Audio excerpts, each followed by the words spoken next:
धनानंद घनानंद का शासन। नंद वंश का अंतिम शासक धनानंद, जिसे घनानंद भी कहा जाता है, महापद्मनंद का पुत्र या पौत्र था। उनका शासनकाल लगभग 326 से 322 ईपू मगध के सबसे समृद्ध कालों में से एक था, क्योंकि नंद वंश ने अपार धन संचय किया था। धनानंद नाम ही धन का नंद अर्थात धनी नंद को दर्शाता है। हालांकि वे कठोर, लोभी और अत्याचारी स्वभाव के माने जाते थे। सिकंदर का आक्रमण। धनानंद के शासन में ही सिकंदर महान ने 326 ईसा पूर्व में भारत पर आक्रमण किया।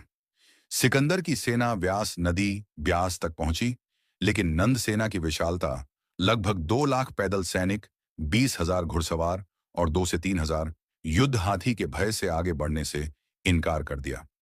इससे सिकंदर को वापस लौटना पड़ा। चाणक्य और चंद्रगुप्त का उदय। धनानंद की क्रूरता से अपमानित आचार्य चाणक्य विष्णुगुप्त ने उनके दरबार में अपमानित होने के बाद प्रतिशोध की ठानी।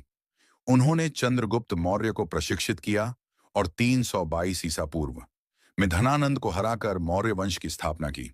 जैन और बौद्ध ग्रंथों में इस घटना का विस्तृत वर्णन है। नंद वंश की उपलब्धियां और पतन। साम्राज्य विस्तार। नंदों ने मगध को राजनीतिक और आर्थिक रूप से मजबूत बनाया। उनकी सेना अजेय थी और साम्राज्य में केंद्रीय प्रशासन की नींव पड़ी। सांस्कृतिक योगदान। इस काल में विद्वान जैसे वर्ष, उपवर्ष, कात्यायन आदि हुए। नंद जैन धर्म के अनुयायी थे।